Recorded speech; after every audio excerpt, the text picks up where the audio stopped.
आऊज़ुबिल्लाहिमिनश्शैतानिर्रजीम बिस्मिल्लाहिर्रहमानिर्रहीम। अस्सलाम वालेकुम दोस्तों, मैं हूं मोफिन रज़ा और आज की हमारी जो वीडियो है वो MGT 101 फाइनेंशियल अकाउंटिंग का हमारा जो GDB नंबर 1 आया हुआ है साल 2022 का, उस हवाले से है। दोस्तों चलिए हम लोग अपना GDB शुरू करते हैं और यहाँ पे आपको पहले जो है वो केस नज़र आ रहा है। इस केस को मैं आपको कहूँगा कि आप 4 से 5 बार पढ़ें ताकि आपको चीज़ों की समझ आ सके। हाँ, मैं भी इसको एक बार पढ़ लेता हूँ। ABC brother have an opening inventory 7,000, closing inventory 8,000, purchases 90,000, carriage inward 5,000, carriage outward 4500। ABC brother sold some items of inventory for RF 2000। Inventory के जो आइटम है वो सेल किए हैं 2000 के इन कैश के ऊपर विच वाज परचेज्ड RF 2500, जो हमने परचेज किए थे 2500 के। The honours of the business brought an additional capital of RF 8,000। हमने जो है एडिशनल कैपिटल कुछ इसके अंदर इन्वेस्ट किया जो कि 8,000 का है। During the year and withdraw goods RF 3,000, और 3,000 की चीजें हमने निकाल के from the business for his private use के लिए जो है हम लोगों ने कुछ चीजें निकाल के जो है वो हमने सेल आउट की हैं। At the end of the year profit reported in the income statement RF 72,000, और हमारा जो प्रॉफिट है इनकम स्टेटमेंट का वो हमें 72,000 शो होता है। Honour equity beginning period RF 1 lakh, और जो हमारी ऑनर इक्विटी है बिगिनिंग की वो 1 लाख है। अब हमने करना क्या है, cost of good sold statement हमने द ईयर ये हमने बताना है। Effect of sale of an asset, कि हमने अपनी जो सेल की है इन्वेंट्री उसका एसेट के ऊपर क्या इफेक्ट पड़ा है, ये सिर्फ हमने ये बताना है कि एसेट इंक्रीज हुए हैं या डिक्रीज हुए हैं या कोई इफेक्ट नहीं आया। उसके बाद हम लोगों ने जो है effect of sale of inventory on owner equity of the business, और वो जो हमने इन्वेंट्री सेल आउट की है उसका हमारी जो इक्विटी है उसके ऊपर क्या इफेक्ट पड़ा है, वो इंक्रीज हुई है या डिक्रीज हुई है, या हमारी उसके ऊपर भी कोई इफेक्ट नहीं पड़ा। तो ये है दोस्तों हमारा GDB, और हम इसके सोल्यूशन की जानिब बढ़ते हैं। और यहाँ पे देखें हमने वही जो केस हमारी पिछली स्लाइड के ऊपर था वो यहाँ पे जो है वो मैंने लिख दिया है। उसकी वजह ये है कि यहाँ से चीजें जो है वो मैं आपको देख देख कर साथ बताता भी जाऊंगा, समझाता भी जाऊंगा।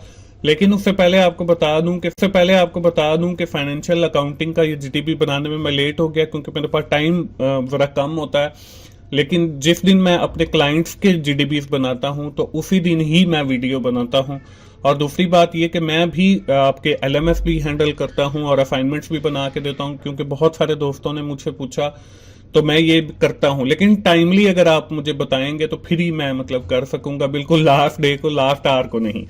तो हम सबसे पहले बनाते हैं जी cost of good sold statement. अब cost of good sold statement होती क्या है? Cost of good sold statement के आपने जो आइटम फरोख्त किए हैं उनकी जो कॉस्ट है वो कितनी है। अब ये कैसे बनाई जाती है? ये बनाई जाती है, इसका एक पूरा सीक्वेंस है। अगर आपने मेरे लेक्चर सुने हैं 24/7 टीचर्स ऑनलाइन के ऊपर, तो वहां पे मैंने कंप्लीट डिटेल के अंदर समझाया, लेकिन यहाँ पे आपकी समझ के लिए भी थोड़ा सा बता देता हूँ। उसमें होता ये है कि ओपनिंग इन्वेंट्री हम लेते हैं, उसके साथ ऐड करते हैं हम परचेज, उसमें हम ऐड करते हैं डायरेक्ट एक्सपेंसिव को। अब डायरेक्ट एक्सपेंसिव कौन से एक्सपेंडिचर हैं और इनडायरेक्ट कौन से हैं ये भी मैंने विद इन डिटेल अपने लेक्चर्स में बताया हुआ है। तो यहाँ पे हम डायरेक्ट एक्सपेंसिव को ऐड करते हैं और माइनस करते हैं हम अपनी क्लोजिंग इन्वेंट्री को, तो हमारे पास जो है वो कास्ट ऑफ गुड सोल्ड आ जाती है। या इसके साथ हम बाकी के आइटम भी ले सकते हैं अगर हमें दिए हुए हैं। तो कास्ट ऑफ गुड सोल्ड में हमारे पास ओपनिंग वर्क इन प्रोसेस और क्लोजिंग जो है वर्क इन प्रोसेस, और ओपनिंग फिनिश गुड्स और क्लोजिंग फिनिश गुड्स भी होता है, लेकिन यहाँ पे वो चीजें नहीं दी गई तो हम यहाँ पे वो नहीं लेंगे। तो हम देखें यहाँ पे ओपनिंग इन्वेंट्री हमारे पास आ गई, तो ओपनिंग इन्वेंट्री जो है हमारे पास वो 7,000 है। इसके साथ जैसे मैंने आपको बताया कि हम ऐड करेंगे अपनी परचेजेस को, तो परचेजेस जो हैं, अगर यहाँ पे नेट परचेजेस का भी आ सकता है, क्योंकि अगर यहाँ पे डिस्काउंट और रिटर्न होती तो वो हम उसमें से माइनस करते परचेजेस से, तो हमारे पास नेट परचेजेस आ जाती है। यहाँ पे तो हमारे पास नेट परचेजेस आ जाती है, यहाँ पे वो चीजें नहीं है, तो इसलिए हम लोग जो है यहाँ पे परचेजेस ही लेंगे, तो वो हमारे पास 90,000 की है। इसके बाद जो है, जैसे मैंने आपको बताया कि हम लोग कैरेज इन वर्ड लेंगे। कैरेज इन वर्ड जो है, ये बेसिकली आप जब चीजें खरीदते हैं तो फैक्ट्री तक लाने के जितने भी एक्सपेंडिचर हैं, these are also known as the direct expenditure. तो डायरेक्ट एक्सपेंडिचर जो होते हैं वो भी आपकी कास्ट ऑफ गुड्स सोल्ड के अंदर शामिल होते हैं। तो कैरेज इन वर्ड हमारे पास 5,000 है। उसके बाद हमारी जो है वो क्लोजिंग इन्वेंट्री आती है। तो क्लोजिंग इन्वेंट्री जो है वो हमें क्वेश्चन के अंदर गिवन है, यहाँ पे देखें कैरेज इन वर्ड 5,000 और क्लोजिंग इन्वेंट्री जो है वो हमें यहाँ पे बताई हुई है। ये देखें, ये ऊपर पहली लाइन के अंदर क्लोजिंग इन्वेंट्री 8,000 लिखी हुई है, तो ये हम माइनस करते हैं। तो अब यहाँ पे देखें कि हमारा 7,000, उसके साथ ऐड करेंगे 90,000, तो 97,000। 97,000 के साथ हम 5,000 ऐड करेंगे तो 1,02,000। 1,02,000 में से हम 8,000 माइनस करेंगे तो हमारे पास जो है वो 94,000 आ जाएगी। तो इस तरीके से हमारी जो पहली रिक्वायरमेंट है इस जीडीपी की कि आप कैलकुलेट करें कास्ट ऑफ गुड सोल्ड, वो कंप्लीट हो जाती है। इसके बाद आती है जी हमारी दूसरी रिक्वायरमेंट इस जीडीपी की, जो कि है ऑनर इक्विटी की कैलकुलेशन। अब ऑनर इक्विटी आपने कैसे कैलकुलेट करनी है, इसका भी फॉर्मूला है, वो मैं पहले आपको एक्सप्लेन कर देता हूं कि हमारे पास इसमें ओपनिंग हमारी जो कैपिटल है या ऑनर इक्विटी है वो आ जाएगा। इसके साथ अगर हम ऐड करते हैं अपना प्रॉफिट, अगर हमें लॉस हुआ है तो वो हम माइनस करते हैं। इसके साथ हम ऐड करते हैं कोई एडिशनल, अगर हमने कहीं से लोन लिया है, और इसके साथ ऐड करते हैं हमने अगर कोई एडिशनल कैपिटल जो है इन्वेस्ट किया अपनी पॉकेट से अपने कारोबार के अंदर, तो वो ऐड करते हैं, और उसमें से हम माइनस करते हैं अपनी ड्राइंग्स जो हमने जाती इस्तेमाल के लिए कारोबार से चीजें निकाली होती हैं, वो हम इसमें से माइनस कर देते हैं। तो ये हमारे पास जो है वो ऑनर इक्विटी का फॉर्मूला है। तो अब यहां पे वही फॉर्मूले के मुताबिक चलेंगे। तो यहां पे देखें ओपनिंग ऑनर इक्विटी जो कि लास्ट लाइन के अंदर दी गई है, honour equity at the beginning period 1,00,000, ये हमने 1,00,000 यहां पे लिख दिया। उसके बाद सेकंड जो है वो एडिशनल कैपिटल आ गया, क्योंकि एडिशनल लोन वगैरह इसके अंदर नहीं दिया हुआ, तो हम यहां पे ये एडिशनल कैपिटल दिया हुआ है, जो कि ये देखें एडिशनल कैपिटल RF 8,000। तो यहां पे हमने एडिशनल कैपिटल लिया जो कि 8,000 आ गया। इसके बाद हम आगे चलेंगे, आगे जो है हमने रिटेन अर्निंग ली। अब रिटेन अर्निंग यहां पे देखें बिल्कुल सेकंड लास्ट लाइन के अंदर, at the end of the year profit reported income statement RF 72,000, कि हमें जो है वो प्रॉफिट हुआ है 72,000 का। अगर यहां पे लॉस होता तो वो हम ऑनर इक्विटी स्टेटमेंट में से माइनस करते। अब चूंकि प्रॉफिट हुआ है तो ये हमारी ऑनर इक्विटी स्टेटमेंट के अंदर ऐड हो जाएगा, तो ये हमारा 72,000 आ जाएगा रिटेन अर्निंग वाला। इसके बाद आखिरी जो चीज हमारे पास बचती है वो है ड्राइंग्स। हमारे पास बचती है वो है ड्राइंग्स। अब ड्राइंग्स क्या है, यहां पे देखें ड्राइंग्स आ गई। अब ड्राइंग्स में हम जो है क्या करेंगे, 3,000 जो है वो हमारे पास माइनस हो रहा है।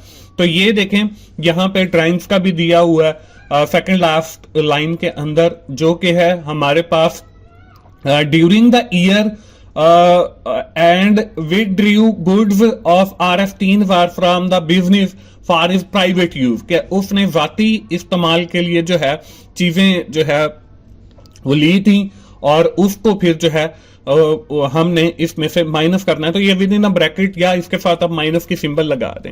अब हम इसका टोटल करेंगे तो ये देखें 1,00,000, उसके साथ ऐड किया 8,000 तो 1,08,000, उसके साथ 72,000 ऐड किया तो 1,80,000 बन गया।